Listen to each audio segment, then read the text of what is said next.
የመንግስትና የጤና ባለሙያዎችን በተመለከተ አዲስ መረጃ ሰምተናል። በዚህም መንግስት ከጤና ባለሙያዎቹ ጋር መደራደር እንደሚገባው ተገልጿል። በሌላ መረጃ ደግሞ በኮሪደር ልማት ምክንያት በየከተሞቹ የሚፈርሰው የቦታ መጠን ይፋ ተደርጓል። በዚህም ለመንገድ፣ ለአረንጓዴ ልማትና ለግንባታ የሚውለው የአንድ ከተማ መጠን ይፋ ተደርጓል። ሰላም ቤተሰቦቻችን፣ መረጃዎቹን የት ሀገርና የት ከተማ ሆናችሁ እየተከታተላችሁ እንደምትገኙ በሐሳብ መስጫው ላይ ጻፉልን። በየትኛው ጉዳይ ላይ መረጃ እንድናቀርብላችሁ እንደምትፈልጉ ማሳውቁን። አሁን ዝርዝር መረጃዎቹን አንድ በአንድ ወደ እናንተ እናደርሳለን። እስከ መጨረሻው አብራችሁን ቆዩ።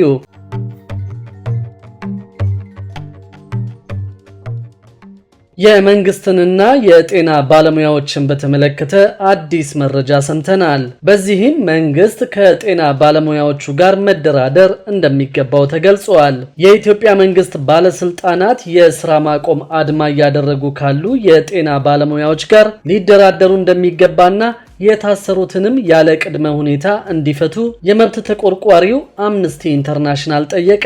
በተጨማሪም በሰላማዊ መንገድ የስራ ማቆም አድማ ላይ ያሉ የጤና ባለሙያዎች ላይ እየደረሰ ያለውን ወከባና ማስፈራራት ባለስልጣኑ እንዲያቆሙ ተቋሙ ባወጣው መግለጫ አሳስበዋል። ምንም አይነት የመፍትሄ አቅጣጫ ሳይያዝ የስራ ማቆም አድማው ሁለተኛ ሳምንቱን የያዘ ሲሆን ይህም በመላው ሀገሪቱ አስፈላጊ የሆነው የጤና ዘርፍ አገልግሎት ላይ ከፍተኛ መስተጓጎል አስከትሏል። መንግስት በመላው ሀገሪቱ ያሉ ታካሚዎችን የጤና አገልግሎት የማግኘት መብትን በእጅጉ የሚገድበው ቀውስን የበለጠ ማራዘም የለበትም። መንግስትና የጤና ባለሙያዎች በጋራና ገንቢ በሆነ መልኩ በድርድር ይህንን ችግር ሊፈቱ ይገባል ሲሉ የአምነስቲ የምስራቅና የደቡብ አፍሪካ ቀጠና ዳይሬክተር ታይገሬ ቻጉታ አሳስበዋል። ዳይሬክተሩ አክለውም የአሁኑ ወቅት በጭካኔ ለማፈንና ይህንን ለማሳየት ጊዜው አይደለም። ባለስልጣናቱ እነዚህን ችግሮች ለመፍታትና የጤና አገልግሎቶችን እንደገና ለማስጀመር ወደ ድርድር ጠረጴዛው ሊመጡ ይገባል ብለዋል። የስራ ማቆም አድማ ከተጀመረበት ከግንቦት 5 ቀን 2017 ዓ.ም ጀምሮ በመላ ሀገሪቱ የታሰሩ የ212 ጤና ባለሙያዎችን የስም ዝርዝር ከጤና ባለሙያዎች ንቅናቄ እንዳገኘ አምነስቲ ገልጿል። ከሰሞኑ የኢትዮጵያ የጤና ባለሙያዎች ንቅናቄ በሚል ስያሜ የደሞዝና የጥቅማ ጥቅም ጥያቄን ጨምሮ የጤና ስርዓቱን ያስተካክሉ ያሏቸው 12 ጥያቄዎች ይመለሱ በሚል ካነሱት የስራ ማቆም አድማ ጋር በተያያዘ በመላው ሀገሪቱ ከ80 በላይ የጤና ባለሙያዎች መታሰራቸውን የንቅናቄው አስተባባሪዎች ተናግረው ነበር። የመንግስት የጸጥታ ኃይሎች በተለይም በትላልቅ ከተሞች በሚገኙ ሆስፒታሎች የሚያገለግሉ በርካታ የጤና ባለሙያዎችን እያሰሩና እያዋከቡ መሆኑን የንቅናቄው አስተባባሪዎች ገልጸዋል። በሌላ በኩል ደግሞ በኮሪደር ልማት ምክንያት በየከተሞቹ የሚፈርሰው የቦታ መጠን ይፋ ተደርጓል። በዚህም ለመንገድ፣ ለአረንጓዴ ልማትና ለግንባታ የሚውለው የአንድ ከተማ መጠን ታውቋል። በሀገር አቀፍ ደረጃ ከ60 በላይ ከተሞች ላይ እየተከናወነ ባለው የኮሪደር ልማት ከ300 በላይ ፕሮጀክቶች በመጀመሪያው ዙር መጠናቀቃቸውን የከተማና መሰረተ ልማት ሚኒስቴር አስታወቀ።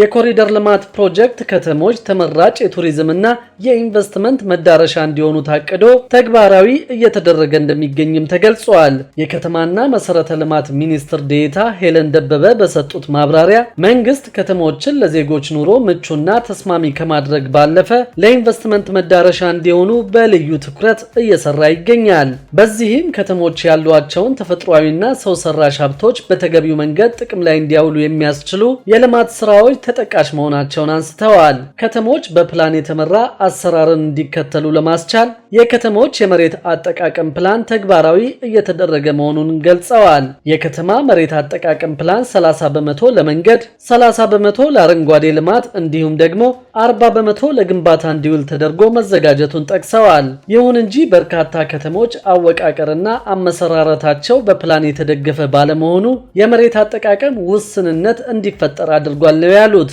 በዚህም በቂ መሰረተ ልማትን ያላሟሉና ከደረጃ በታች የሆኑ በርካታ ከተሞች መፈጠራቸውን ተናግረዋል። በአሁኑ ወቅት በሁሉም የሀገሪቱ አካባቢዎች እየተከናወነ ያለው የኮሪደር ልማት በከተማ ፕላንና በመሬት አጠቃቀም ዙሪያ ያሉ ውስንነቶችን ለመሙላት በእጅጉ እያገዘ ስለመሆኑ ሚኒስትር ዴኤታው አስታውቀዋል። የከተሞች ልማት መሰረታዊ ለውጥ እንዲያመጡ በማድረግ በኩል የኮሪደር ልማቱ ምቹ ሁኔታን ፈጥሯል ያሉት እንዲሁም አረንጓዴ ስፍራዎችን ለማስጠበቅ ያለ አግባብ ታጥረው የቆዩ መሬቶች ጥቅም ላይ እንዲውሉ አስቻይ ሁኔታን መፍጠሩን ተናግረዋል። በመሆኑም የዜጎችን ፍትሃዊ ተጠቃሚነት ከማረጋገጥ ባሻገር ዘመናዊና ተወዳዳሪ ከተሞችን ለመገንባት የኮሪደር ልማቱ ትልቅ መነቃቃት መፍጠሩን ጠቅሰዋል። በአሁኑ ወቅት የኮሪደር ልማት ስራዎች በሁሉም ክልሎች ባሉ 60 ከተሞች ተግባራዊ እየተደረጉ መሆኑንም አብራርተዋል። ከነዚህ ውስጥ ከ30 በላይ ከተሞች የመጀመሪያውን ዙር አጠናቀው ወደ ሁለተኛው ዙር መሸጋገራቸውን ገልጸው ለስኬታማነቱ ሚኒስቴር መስሪያ ቤቱ አስፈላጊውን ድጋፍና ክትትል እያደረገ መሆኑን አስታውቀዋል። በዚህም ከ300 በላይ ፕሮጀክቶች ሙሉ በሙሉ ተጠናቀው አገልግሎት መጀመራቸውን ጠቁመው የፕሮጀክቱ አካል የሆኑና ለተለያዩ አገልግሎቶች የሚውሉ ከ500 ኪሎ ሜትር በላይ የመንገድ ግንባታዎች መካተታቸውን ገልጸዋል። ከዚህ ጋር በተያያዘ የሚካሄደውን የቤቶችን ፈረሳ በመቃወም አምነስቲ ኢንተርናሽናል መንግስት የሚያካሂደውን የኮሪደር ልማት እንዲያቋርጥ በቅርቡ መጠየቁ ይታወሳል። መንግስት የሚያካሂደው የኮሪደር ልማት በሰብአዊነት ላይ የሚያስከትለው ተጽዕኖ እስኪጠና ድረስ የከተማ ነዋሪዎችን ለልማት ሲል ማፈናቀሉን እንዲያቆም ሲል ተቋሙ ጥያቄውን አቅርበዋል። የመንግስት ባለስልጣናት በኮሪደር ልማቱ ምክንያት የተፈናቀሉትን በበቂ ሁኔታ ማማከር እንዳልቻሉና ቤቶችና የንግድ ሱቆችን ከማፍረሳቸው በፊት በቂ ማስጠንቀቂያ እንዳልሰጡ ገልጸዋል። ነዋሪዎች ሲነሱም በቂ ካሳ ለተነሺዎች አለመሰጠቱን አምነስቲ ኢንተርናሽናል አስታውቀዋል። በዚህም ምክንያት የቤቶችን ፈረሳ በመቃወም ተቋሙ መንግስት የሚያካሂደውን የኮሪደር ልማት እንዲያቋርጥ ጠይቋል። በሌላ በኩል ደግሞ የሰባ ካሬ ቤት መከልከሉን አውቀናል። ይህንን ተከትሎም በርካቶች ቁጣቸውን ለመግለጽ ሰላማዊ ሰልፍ ማድረጋቸውን የተገለጸው የሰባ ካሬ የቤት ግንባታ ማህበራት አመራርና አባላት ጥያቄያችን ላለፉት 6 ዓመታት ሰሚ ጆሮ አጧል በማለት በሰላማዊ ሰልፍ ምሬታቸውን ገልጸዋል። ከ6 ዓመታት በፊት ለአንድ አባወራ 70 ካሬ ሜትር የመኖሪያ ቤት ግንባታ መሬት ለመስጠት መመሪያ መኖሩን ተከትሎ መደራጀታቸውን ገልጸው አሁን መመሪያው ተጥሶ በአፓርታማ ነው የምትስተናገዱት መባላቸው ኢፍትሃዊ እንደሆነ ገልጸዋል። እነዚህ የመቀሌ ከተማ ነዋሪዎች ሰልፉን ያካሄዱት በትግራይ ጊዜያዊ አስተዳደር የፕሬዝደንት ጽህፈት ቤት ነው። የመኖሪያ ቤት ጥያቄ መሰረታዊ እንጂ የምቾት ጥያቄ አይደለም ከማለት ባለፈ ለሰባ ካሬ የቤት ግንባታ እንጂ ለአፓርታማ አልተደራጀንም ሲሉ ተናግረዋል። ሌተናል ጀነራል ታደሰ ወረደ ወደ ስልጣን ከመጡ ለሁለተኛ ጊዜ በትግራይ ፕሬዝደንት ጽህፈት ቤት ደጃፍ በተካሄደውና በመቶዎች የሚቆጠሩ የቤት ፈላጊዎች የተሳተፉበትን ሰልፍ ሰምቶ ምላሽ የሚሰጥ የመንግስት የሥራ ኃላፊ አለመገኘቱ ታውቋል። የሰባ ካሬ የቤት ግንባታ ማህበር አባላት ባለፈው ሳምንት በመቀሌ አስተዳደር የስብሰባ አዳራሽ ተገኝተው በአጭር ጊዜ ቁርጥ ያለ ምላሽ እንዲሰጣቸው ጠይቀው ምላሽ ባለማግኘታቸው ሰልፍ ሊጠሩ መገደዳቸውን አስረድተዋል። ሰላማዊ ሰልፈኞቹ በተደራጁበት መመሪያ መሰረት ለሰባ ካሬ የቤት ግንባታ ቦታ እንዲሰጣቸው ያቀረቡት ጥያቄ ምላሽ እስኪያገኝ ድረስ የመብት ትግላቸውን በሰላማዊ መንገድ እንደሚቀጥሉ አስታውቀዋል። ከጦርነቱ በፊት በመላው ትግራይ ለሰባ ካሬ የቤት ግንባታ በማህበራት የተደራጁ በ10 ሺዎች አባላት መኖራቸው ተነግሯል። በሌላ በኩል ደግሞ መንግስት የሚወስደው ብድር እየቀነሰ ባንኮች ለግለሰቦች የሚያበድሩት ብር እየጨመረ መሆኑን የኢትዮጵያ ኢኮኖሚክስ ማህበር አስታወቀ። የኢትዮጵያ ኢኮኖሚክስ ማህበር ባለፉት ዓመታት ስላለው የሀገሪቱ የኢኮኖሚ እንቅስቃሴ የሰራውን ጥናት ይፋ አድርጓል። የማህበሩ የፓርትነርሺፕ እና የኮሚኒኬሽን ዳይሬክተር ዶክተር አቡሌ መሐሪ ጥናቱን ባቀረቡበት ወቅት የሀገሪቱ የፋይናንሻል ሴክተር እያደገ ነው ብለዋል። በፈረንጆቹ ከ2020 በኋላ መንግስት የሚወስደው ብድር እየቀነሰ መሆኑን ጥናቱን አጣቅሰው የገለጹት ዳይሬክተሩ በአንጻሩ ደግሞ ባንኮች ለግለሰቦች የሚያበድሩት ብር ጨምሯል ብለዋል። ከፈረንጆቹ 2019 ጀምሮ የሀገሪቱ አጠቃላይ ጂዲፒ እድገት ቢያሳይም የነፍስ ወከፍ ገቢ መቀነሱን ተናግረዋል። ለዚህም የኑሮ ውድነትና የብር የምንዛሪ ዋጋ መቀነስ አይነተኛ ምክንያት መሆኑን ጠቅሰዋል። በተመሳሳይ የግብርናው ዘርፍ ለኢኮኖሚው የሚያበረክተው ድርሻ እየቀነሰ መጥቷል ያሉት ዶክተር አቡሌ ይህም የሆነው የአገልግሎት ዘርፉ የበላይነት እያደገ በመምጣቱ ነው ሲሉ አስረድተዋል።